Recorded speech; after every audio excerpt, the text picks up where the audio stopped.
made it to Chile.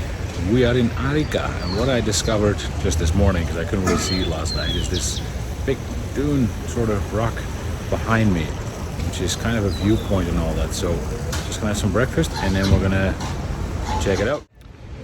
We are back from breakfast and I've made a plan. I am going to go east, straight for the Bolivian border, even though we just got to Chile just today, because I'm racing against the clock a bit to get to Argentina on time. And then we're going through Bolivia and then down into Argentina. That's the plan. So we'll see how much we see of Chile. We are going to go through the Andes Mountains later today. And Bolivia is at very high elevation. In certain spots it's like 5 kilometers, so hopefully the bike won't act up.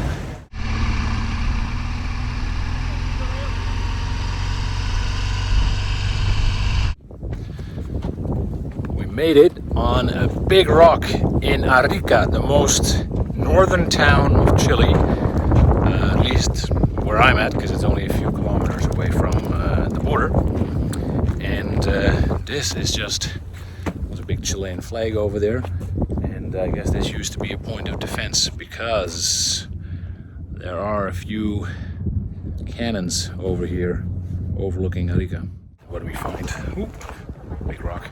Beside my bike, a bike from Washington State. Can you see it? Well, I can see it. Plate's a bit dirty as usual, so let's go say hello to these guys. Welcome to the port of Arica. Very busy, not super big. There's the town, the foot of the hill. So can you see the little pink building over there? That was my hotel last night.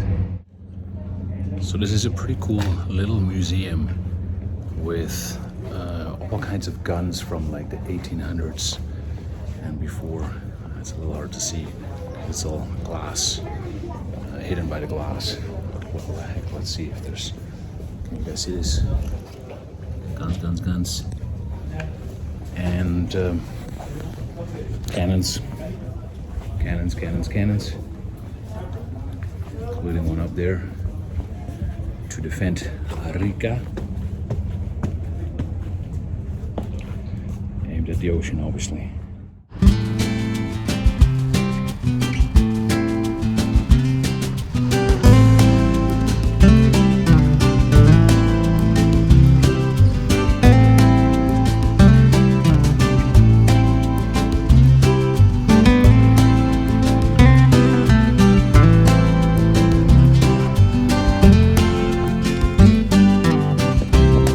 So on Texel in Holland, we have pretty big dunes, but they don't make it with these guys here.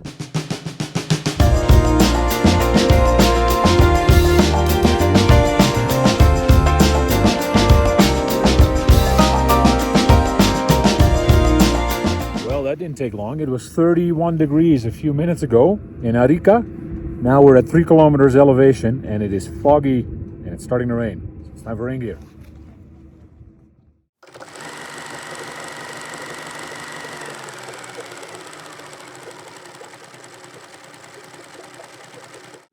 Should be nice and cozy. So far it's about 13 degrees, but we're still going up. So it might get a lot colder, and rain, it's not a good combination to be cold.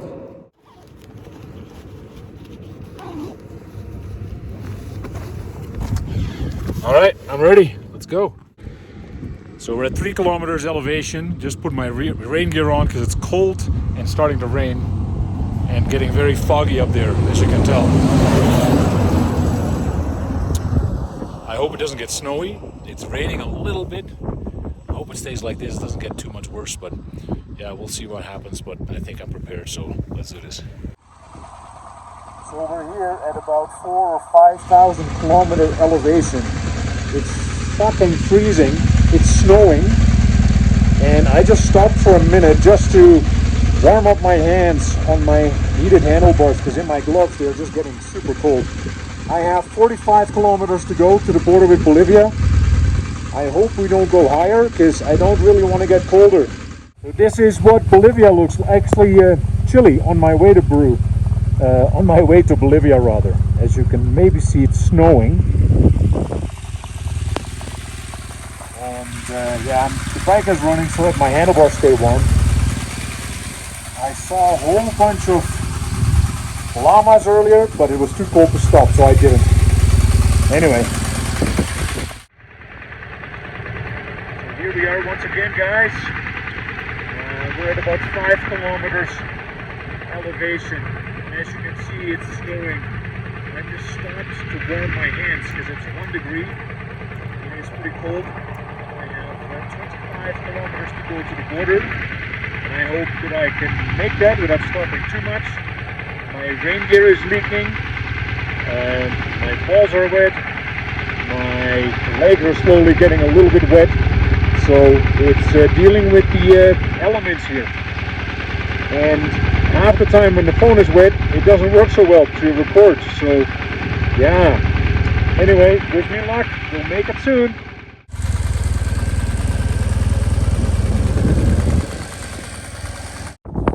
That's why we've been suffering the cold. We found flamingos. They're tough guys because it's 2 degrees here. Over there we also have some llamas. And in the distance we have snow and mountains. We just drove through that basically. This is the road we're going. I'm letting the bike run because that way my grips stay warm. And I need those guys today.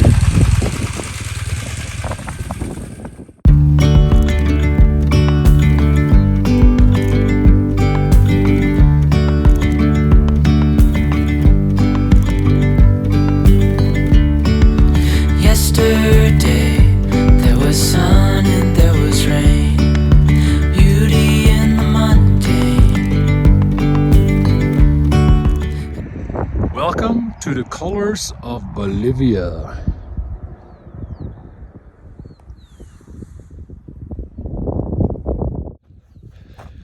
So this is the first time I've actually stopped in Bolivia. I was freezing after driving in the rain and the snow.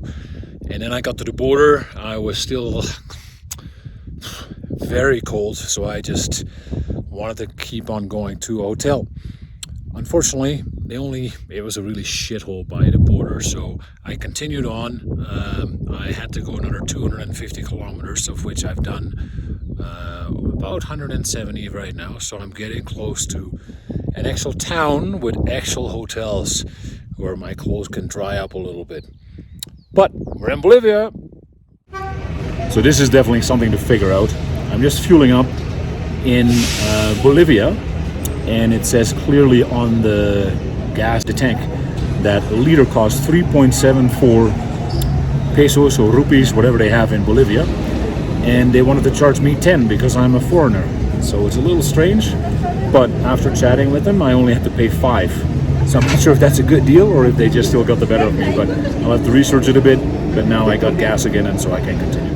And as the light startled our eyes, we let go of disguise. And now there's something in the air and a sparkly shimmer on our skin.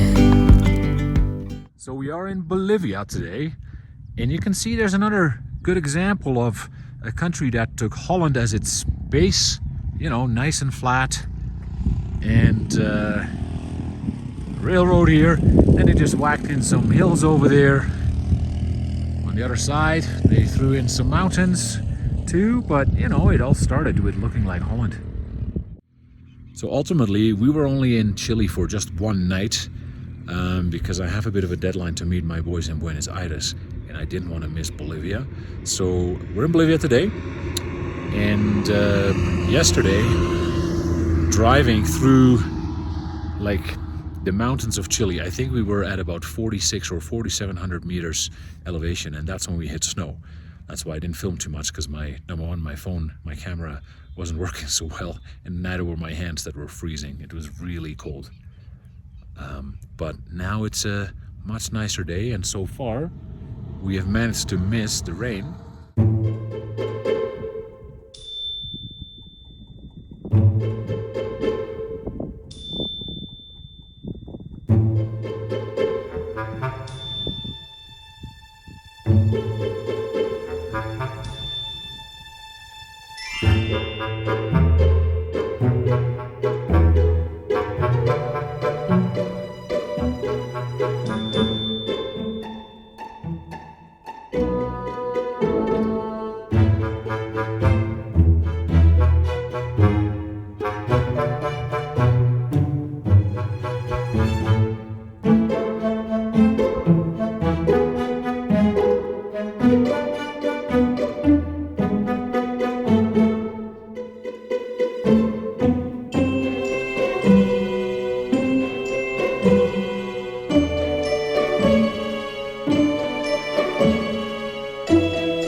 Restoring everything within.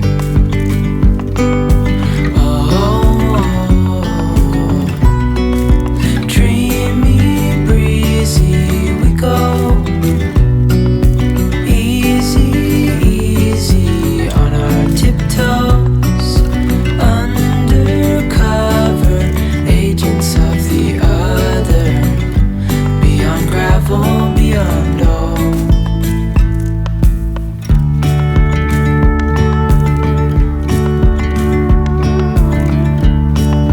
Hand in hand, building castles out of sand, reaching for the grand. As willows align, we lose track of time. Head up high, now we climb.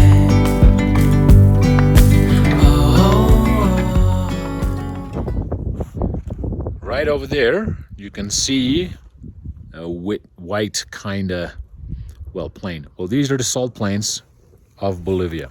So we're almost there, but first we're gonna get up this mirador thingy, as they call it, where I should be able to show you guys a little bit better.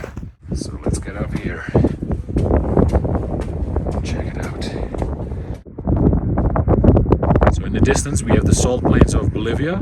They start right there, continue all the way over there. They're about 10,000 square kilometers, so 100 by 100 kilometers. That's half of the Netherlands.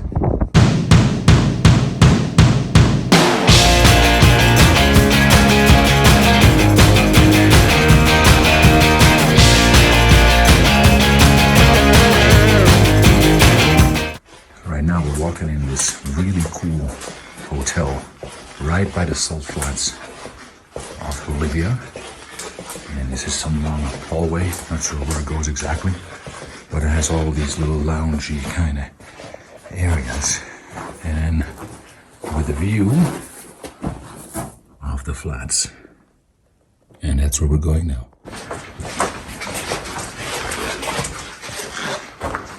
It's another cool kind of hangout place. Very wicked hotel, but sadly not in my budget range. So here's the lobby, the hotel. Another seating area out there, and the road to the flats again. It's very cool. But I'm gonna grab my stuff and continue riding and check it out for real.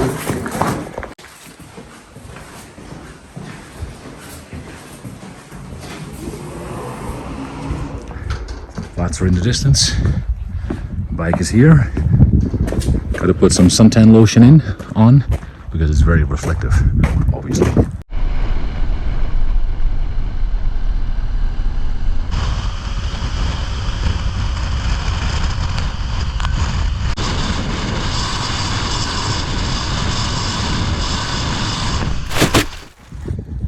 That was, of course, asking for trouble, trying to sideways go through this. But I'm on my way to the salt flats, so it's okay. Now I'm just gonna have to pick it up and continue going in that direction. After picking up the bike twice, because I dropped it again, I carried on to the salt flats. where I met my friend Ricky Musgrave, who traveled on his own GS all the way from Kansas City. And we met when we both shipped our bikes from Panama to Colombia. We made it to the Bolivian salt plains. So made it to the salt flats in Bolivia with Ricky, who showed me the way to ride on this salt. Because we both don't really want to go through this water, which is obviously very, very salt and treacherous a little bit. So we came from right over there. We'll just be riding back there as well.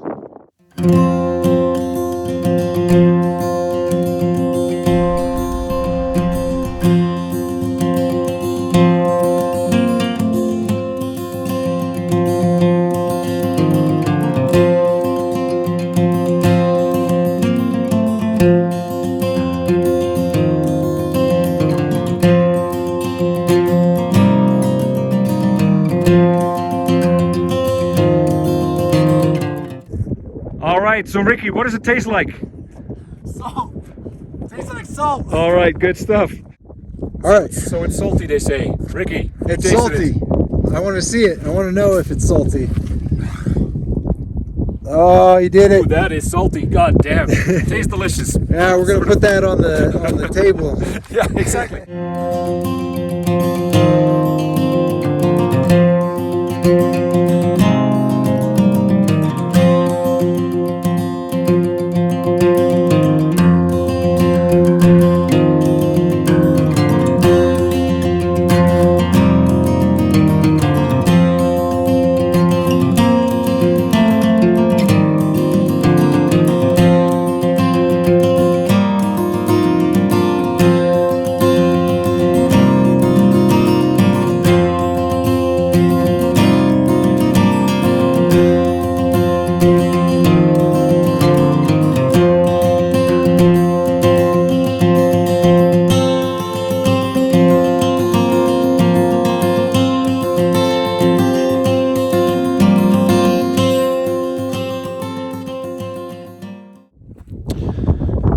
We finished riding on the salt. We are parked on salt as well, as you can see here.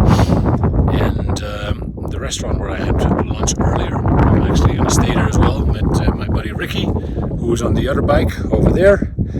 And we met shipping the bike from Panama to Colombia. So I actually ended up staying in this hotel that I walked around with a little bit. Ricky, one of my motorbike buddies, was staying here and invited me to stay in his room on one of the beds. And this is, honestly, it is like a James Bond hotel. So look at all these blocks here. It's salt. So we're gonna have to try that too, of course. So is it really salt?